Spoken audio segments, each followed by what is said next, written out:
Namo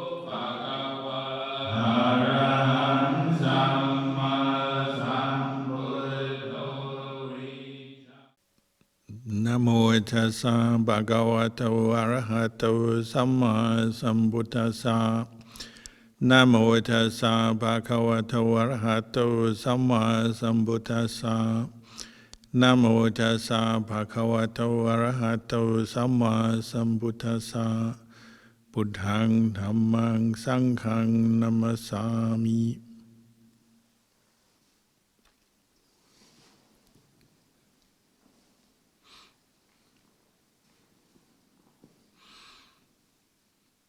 Good evening.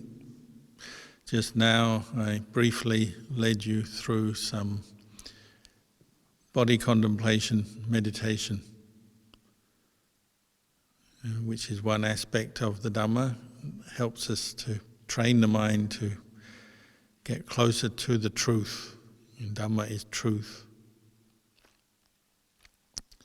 It can reveal new insights to us when you contemplate your physical body and perhaps break it down into component parts, the different parts, like the 32 parts and the 4 elements. You're directly letting go of some of the perceptions you have about this body as self. And you're confronting simple truths that maybe you can't control this body as much as you think you can. Can't stop it aging, things going wrong, things not looking as nice as you would like them to, and so on.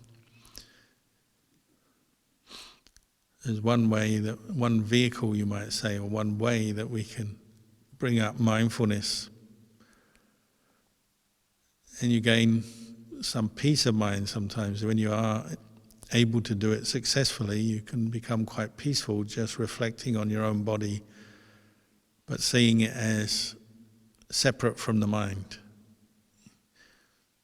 It's the mind that knows the body, and then there's the object of mind, the body, or the part of the body, or the element that you're focusing on.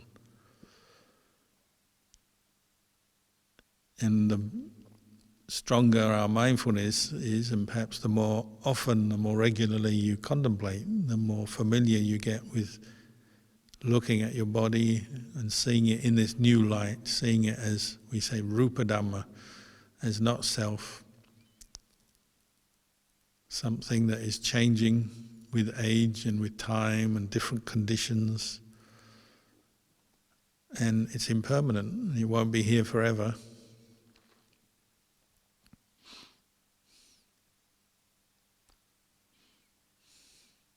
Is one way that we get to know the Dhamma. And part of the practice is just contemplating, reflecting on the truth. And we practice samatha meditation, and body contemplation can be a samatha meditation where you just focus on one part, repeat the name of that body part or visualize it over and over again until you let go of all the distractions. Or it can be a practice of developing vipassana insight into the 3 characteristics: impermanence, unsatisfactoriness, not self, anicca, dukkha, anatta. It probably doesn't take long for you to notice that your body is dukkha. It doesn't last, and it doesn't stay pristine, and it brings all kinds of problems with aches, pains, illness, injury, aging, and one day it will die. And it's out of your control, it's not self. Intellectually we understand that quite quickly as we turn to meditate, but then from time to time we'll be caught out, because we still identify with this body as self. When we lose our mindfulness and lose awareness of these 3 characteristics, our mind slips back into its old way, doesn't it? And we say, this is me, my body, And probably notice it most often when you feel challenged or threatened, so when you feel tired, or say you get diagnosed with some illness or you receive some injury, then straight away the sense of identification comes back. And it can prompt anxiety, worry, fear.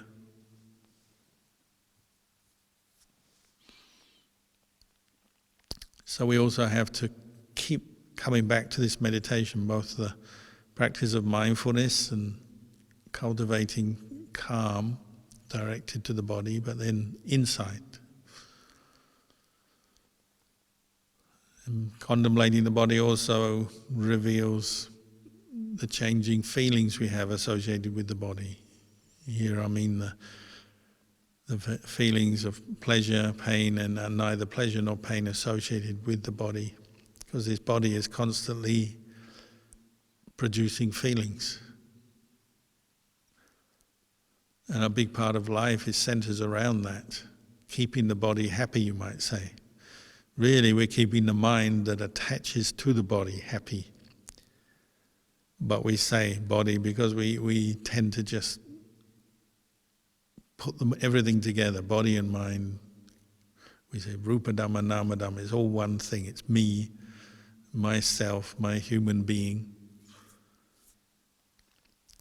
And we spend a lot of time, invest a lot of time and energy keeping the body as comfortable as possible. Just listening to me now, you probably start moving around, wriggling around, because sooner or later, if you're sitting in one place, you start to feel discomfort.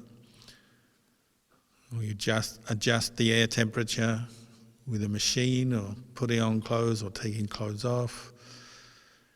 If you're hungry, maybe you're thinking of food, maybe you're even eating. Yeah. One of the things about doing Zoom talks is occasionally you see people eating as they listen to you. But what is that? You have a feeling in your body, feeling of hunger, discomfort, so you eat. Or you feel thirsty, like me talking, especially in the hot season, I get thirsty, I get a dry throat, so I'm always drinking water. That's keeping the body happy, but it's really keeping the mind that's uncomfortable with the feelings of the body. I mean, you can drink for reasons of good health as well. It's not that you're just following desire, but feelings tend to prompt desire, don't they? Pleasant feelings we want, we like. Unpleasant feelings we want to get rid of. We like to feel comfortable, feel at ease, feel healthy, strong, awake, not tired. And then of course you get endless kinds of pleasure with this body, different sensations, different kinds of stimulation. Here, I mean, we get sights, which we see through the eyes, which are part of the body. Sounds we hear with the ears, taste, smell, touch. You might say it's what makes the world go round. The Buddha's word, Kama Sukha. Sukha means happiness or pleasure. Kama means sensuality. You think about it, how much of our life revolves around keeping the mind satisfied with new types of pleasure or new experiences of pleasure because the old ones have faded, and using the body as a vehicle to get that pleasure. We have this phrase when you read suttas or listen to chanting, we say delighting in the world or averse to the world. And the way we connect to the world is through this body, isn't it? All through the day, keeping it clean, fed, warm, cool, comfortable, and then seeking extra pleasures as well, things that make us feel extra comfortable, extra pleasure, different kinds of stimulation. You could say this mind is a slave to the body because it's so attached to the body.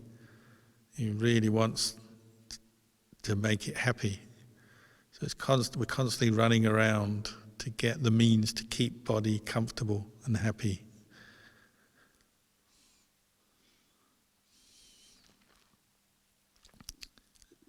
So it's one of the first areas we see, this habit of delighting in the world and averse to the world.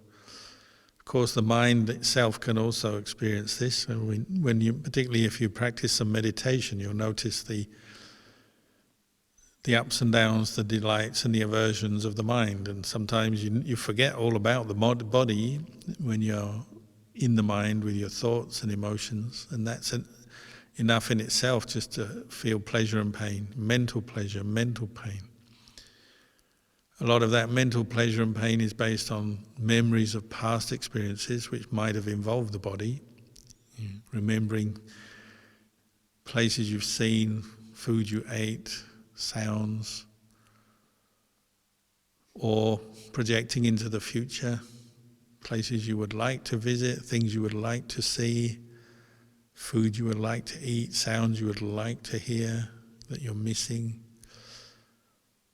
But it's just on the level of memory or thought constructions, isn't it?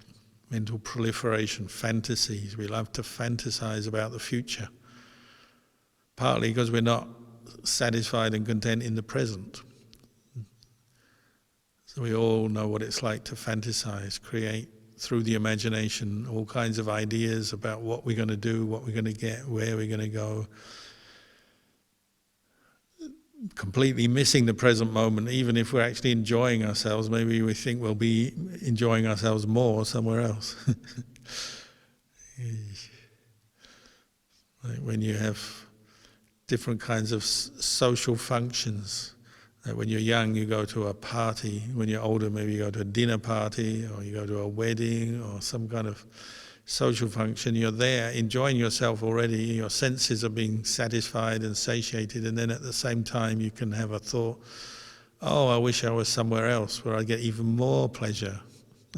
According to your mind, your imagination, you might be able to access more pleasure and more happiness somewhere else, even though you are currently experiencing some pleasure.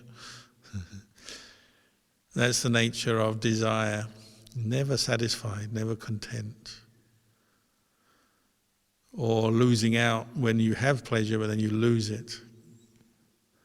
And then missing it, wanting it again. So you go back into the past, maybe reliving, re-experiencing things you've had before, and they say, oh, I really miss that. And then all the associative thinking, the memories and perceptions we associate with one thing. So like they use that in life all the time to sell us products and for business and for different things that we're involved with, entertainment. You hear one sound and you associate it with something that you desire, you take pleasure in. So just hearing the sound already brings up the expectation of pleasure. Whether you get the pleasure or not, then a different matter, but the sound. You know, when you're a kid, it's the sound of the ice cream truck, and that's why they use a nice little sound, tinny sound, a bit of music, a nursery rhyme or something, or a pop song to attract your attention, and then you start thinking of the ice cream that you want. I remember when I was in Thailand, in the forest monasteries, you never hear sounds like ice cream vans, so you never think of it. You just forget all about it. And then I spent 1 year, I went to stay with Ajahn Kalyano on the edge of Bangkok at his monastery, which is very near housing estates, factories, roads. And the nearby town, you'd hear the ice cream van come through every afternoon after school's out to catch the kids. You'd hear the very loud chimes of the ice cream van, just at the time when the monks were sweeping. So I remember the first time I heard it, it just brought back all these memories flooding from when I was a kid. And then they lead on to, oh, it'd be nice to have ice cream because the weather's hot, but of course as a monk you don't eat in the afternoon. So you think, well, I wonder if we'll ever get ice cream at the mealtime. But just the simple chimes of the ice cream van as you sweep leaves brings up the perception, which brings up the desire, and off the mind goes. If you're not mindful, it goes off into other fantasies about, oh, when I was a kid I ate ice cream and then I would go here and I'll be with that friend and I'll do this and then I'll do that. That's what desire does. It leads to mental proliferation, missing the past, wanting and expecting things from the future. When you come back to the body, you re-establish mindfulness maybe. It's like, oh yeah, it's just a body that can taste. We have taste buds and we've tasted nice things before, so you remember them and then you want more. But it's just keeping the body happy or keeping the mind happy through the body. Whether you actually need ice cream or not is a totally different issue. More often than not, you don't need it. It just makes you fat.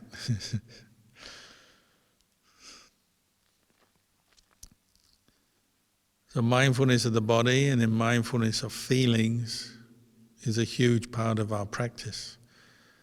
And you become more aware by practicing mindfulness, particularly in meditation, but also just going through your day. You can notice how you start following moods and emotions triggered by different feelings, triggered by the body. When you have an illness or an injury, it can put you in a grumpy, bad mood very quickly because you may be under pressure, feeling more pain than usual. So your friend says, let's do this. You say, I can't. My back hurts, my leg hurts, or I'm ill, or whatever it is. So it means you can't do certain things, so then you become even more annoyed, grumpy, irritable. Or the pain itself is just putting pressure on you and you feel uncomfortable and you can't get rid of it maybe.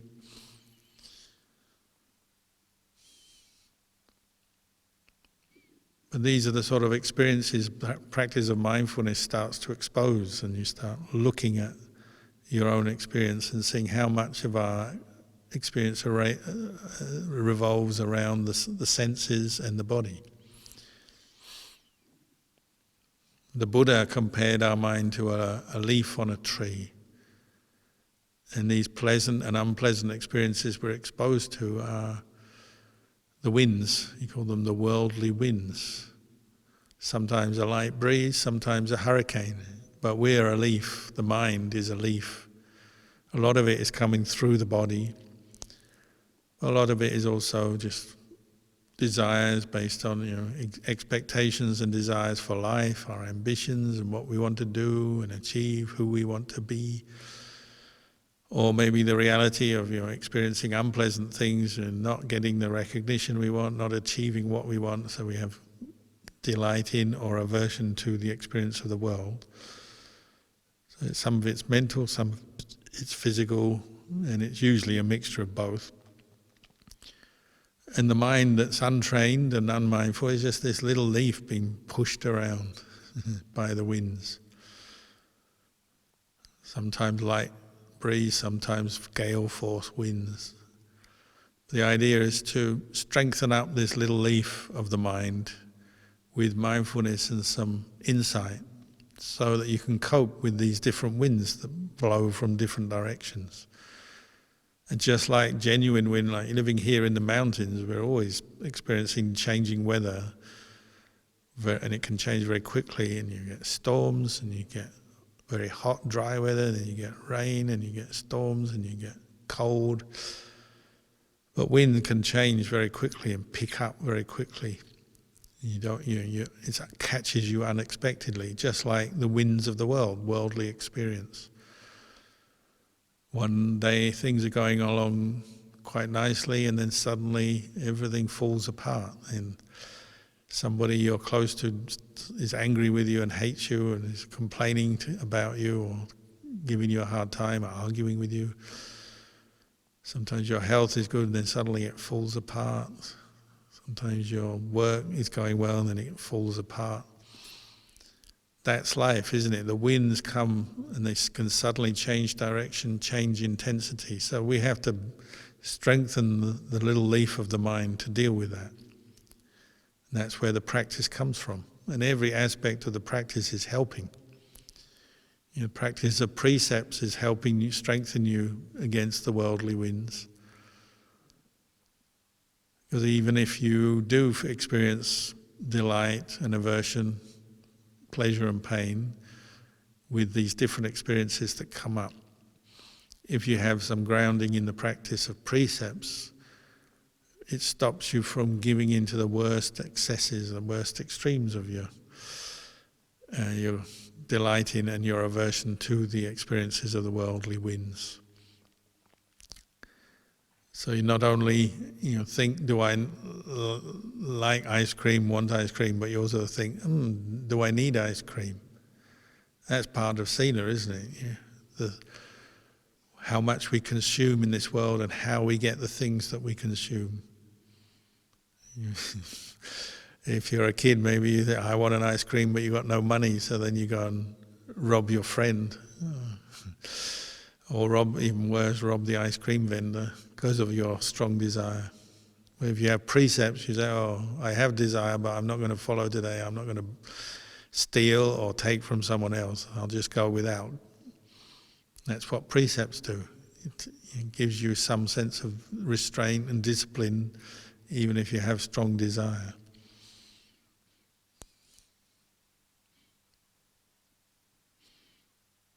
So keeping precepts requires mindfulness, determination, and thinking things through, a bit of wise reflection. Meditation's the same.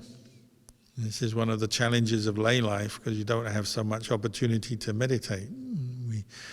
Most of us find lay life busy, full of activities all the time. It's all right if we get on a retreat, say, and go to a quiet place, but that's rare. So this is why it's so valuable to practice at least a basic mindfulness practice once a day, minimum, say 10-15 minutes of meditation. Just improve the level of mindfulness, because the worldly winds just keep popping up in different forms and you never know what's going to come from which direction. If you live in a monastery or on retreat, well, it's a bit easier in the sense you've got more time available to really develop a regular meditation practice. And I would recommend that that's what you should do if you're a monastic or a layperson on a retreat, in a retreat situation. You use your time to develop the strength of mindfulness in meditation. Experience some calm, some samadhi, because this is what strengthens the mind to deal with the worldly winds and gives you the sharpness of insight to let go of some of your reactions, experience some of the inner happiness of samadhi. As a layperson, it's harder, isn't it? It's harder to develop a regular practice. But still, we have to try. Sometimes we rely more on other parts of the practice, so like chanting, regular chanting of suttas, parittas, verses of reflection is very useful, because it's a form of training in mindfulness. It's a way to steady the mind, but perhaps a little easier, more accessible than just basic meditation. Say mindfulness of breathing, if you've been working for the day, to sit down and follow the breath is quite a challenge, but to do some chanting is more accessible, but you can cultivate mindfulness as you do it. So in the monastery we chant most days for periods of time, and often monks are chanting much longer on their own. Chanting suttas, chanting the Patimokkha. Some teachers make it a real part of their practice, chanting different suttas that the Buddha taught in Pali. And when their mind becomes very still in samadhi, then the chanting really boosts that. So teachers like Ajahn Chah, when Ajahn Chah would come to join the monks in chanting, people would tend to put their heart in it and they get more peaceful from their chanting. Because they'd be more mindful, put more effort into remembering the words. And this is one way of clearing away the mental hindrances when you chant. And especially when monks are on their own, say in a quiet forest, secluded forest, or maybe even in a forest with wild animals, chanting can become a very useful practice to arouse energy when you're dull or sleepy, but also to focus the mind when you're anxious about any risk, like risk from disease, because you can catch disease in the forest, or wild animals that you encounter, or ghosts. Monks learn to chant, they learn to memorize certain chants, and they can rely on them at different times.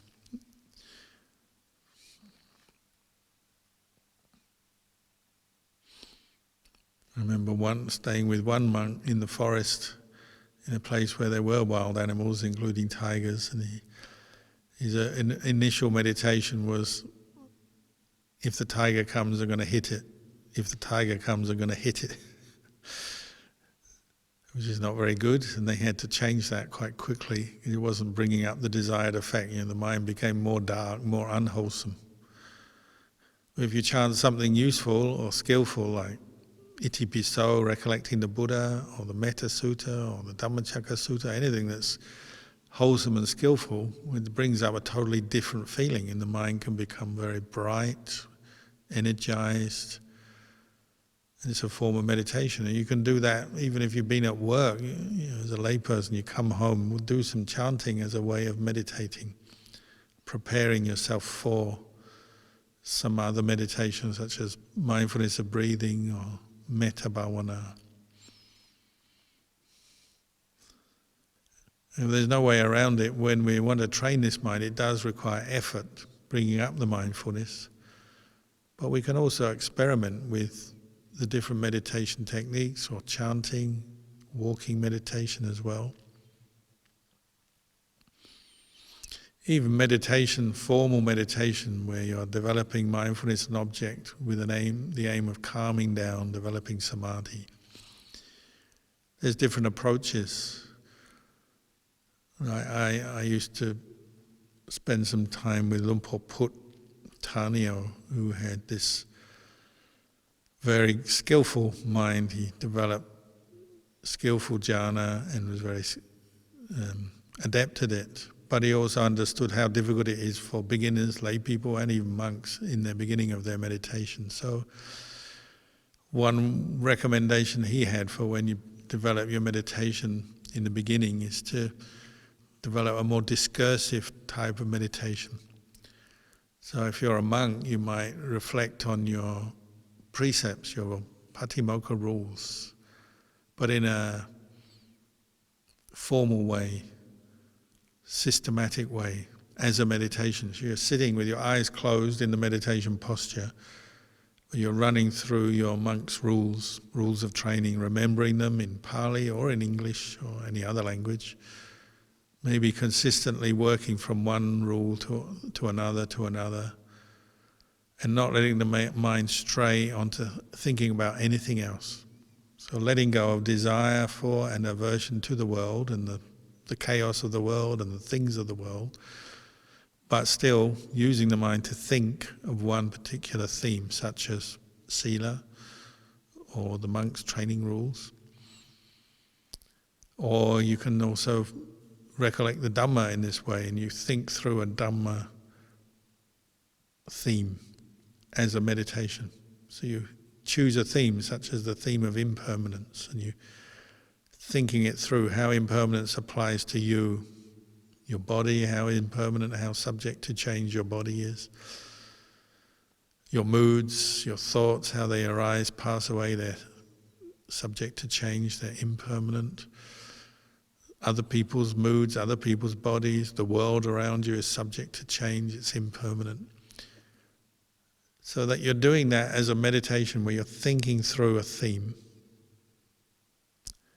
almost as if you were writing an essay, as a student, but you don't have to write anything down, you're just mentally going through this way of, this theme, Dhamma theme you've given yourself, as a way to train the mind to stay in one place until it settles down.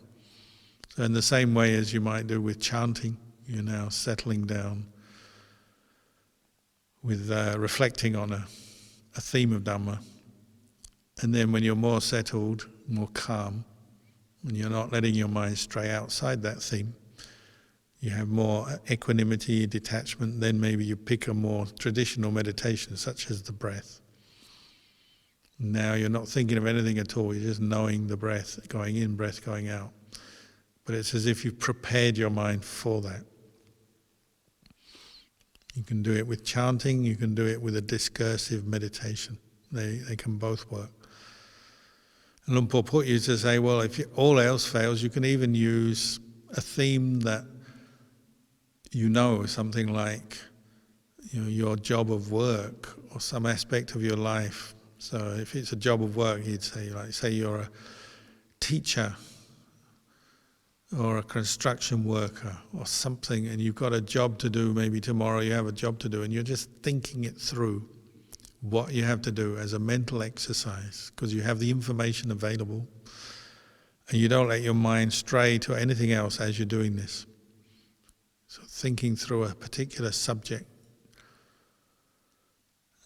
or if you're a doctor or a nurse, you have knowledge about the job that you do, looking after people, treating people. You can think through that job as a meditation, keeping your mind on that information, developing mindfulness, samadhi, keeping the mind calm until you're ready, and then you may move on to something like the breathing meditation. But you have to pick a theme that's neutral and safe, as it were. Luang Por Phut said when he first did this, he was experimenting, and one of his first themes for a discursive meditation was to think about this was when he was a novice monk, was to think about his old girlfriend. So if you're a monk thinking about your old girlfriend, you're going to be in trouble, because instead of letting go of delight and aversion for the world, it's going to bring up lust, which is dangerous and distracting and subject of fantasy, so don't do that. He said he did it very well because it was very easy and he was very in love with her, so it's easy to do. But not to be recommended. Pick a neutral theme. Same with food. Some people start this with food, and you think about your favorite food because it's easy. You can visualize it, think about it, what it tastes like, how you cook it, prepare it. But of course that makes you feel hungry. So try not to go too sensual with this. Pick up information that's neutral, useful, that you have in your mind, but it's not going to arouse strong desire, strong aversion. It's the same. Some people pick up something that leads to aversion. It's not good either. Your aim is to develop mindfulness, equanimity, detachment as you do this.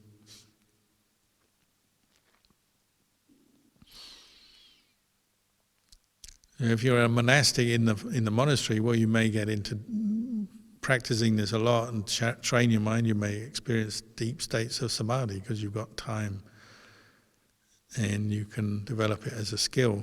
As a layperson, you've got less time, less opportunity, so maybe you have to manage your expectations. Don't expect to develop deep states of samadhi if you're working many hours a day or looking after a family or whatever.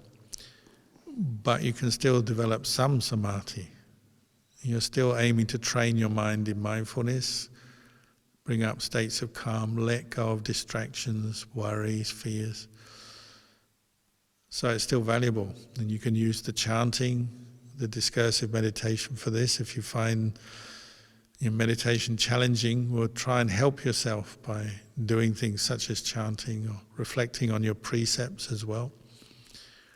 And this will help your mind to settle down and shed or let go of some of the coarser states of mind, the worst states of anger or greed, desire.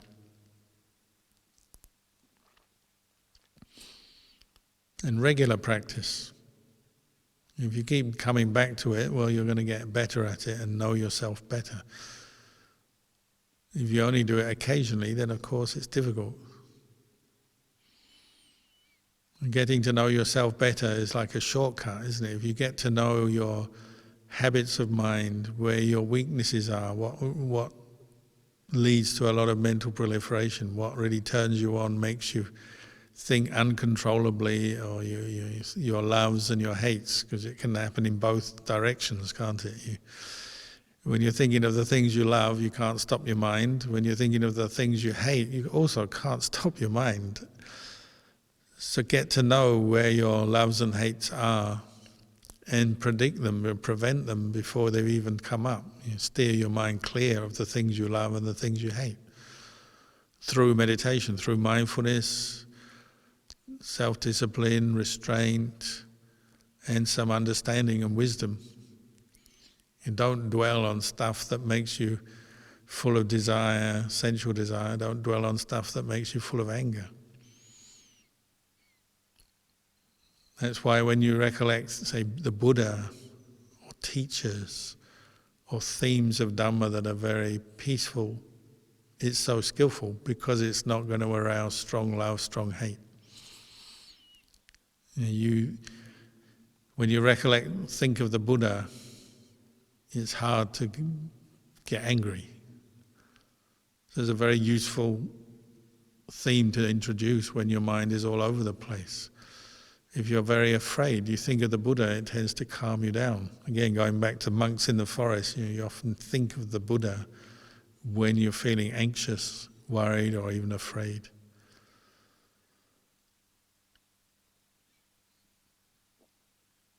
If your habit is to think of all the things you love to think of food or people that you're attracted to, or food or certain pleasures that you want in life, will steer clear of them. Think of more neutral stuff. You think of the Buddha, it doesn't bring up strong love, does it? You think of the Buddha, strong love, strong hate doesn't come up. It tends to bring up feelings of peace, compassion, insight maybe, perhaps gratitude. All kinds of wholesome thoughts start to come up when you recollect the Buddha. Similarly, with teachers that you respect, it brings a sense of calm and some good qualities arise. Or Dhamma teachings that you've heard, read before that inspire you, when you bring them up in your mind in a formal way in meditation, they help you to let go of delight and aversion for the world. They make sense, they calm you down, they help you to let go. Often when our mind is not peaceful, the mind is racing and we're trying to practice mindfulness, we have this feeling that we can't control. It's like out of control, like a runaway train or something. So recollecting the Dhamma can help cut through that, help you to move away from whatever it is that's uncontrollable, and brings you back to the present moment, some simple truths that are at the same time very profound, that help you to cut through your mental proliferation or your fantasy. If you're always imagining what you like and what you want, sensual desire, just contemplate impermanence. Remind yourself of the teachings that all conditions are impermanent. Let it go. You're going to let it go anyway because nothing lasts. So rather than get stuck with a lot of mental proliferation, fantasy that tends to lead to disappointment, drains your mind, just bring up the thought, it's not sure, it's impermanent, and let it go quicker. Save yourself some time. Same with aversion. If you're thinking of something with aversion, it's not sure, it will change. This mood will change because it's impermanent. So rather than sitting here suffering with this mood, we'll just let it go. Depression, boredom, anxiety, all the different kinds of mental suffering will, if you bring up the reflection on impermanence, they'll start to fade. Because that's all they are. They're just mental constructions. They're moods, feelings that come, that go. They're mental winds. And you bring up mindfulness and you reflect a bit on the impermanence of things. Your little leaf is getting stronger It may bend with the wind, but then it goes back. And your mind receives impressions all the time, all through the day, some good, some bad, some pleasant, some unpleasant. So it's like you bend with those impressions, but you don't have to snap.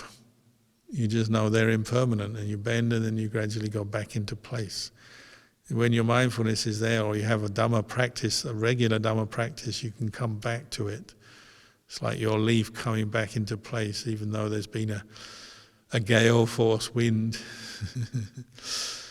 And when there's a gale force wind through the forest here, a few leaves, the dead leaves drop, but most of the leaves stay on the tree.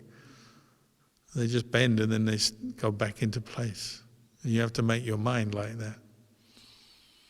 Not so hard that it snaps, not so loose that it just falls off, but just bendy, soft enough to bend with conditions but not completely break.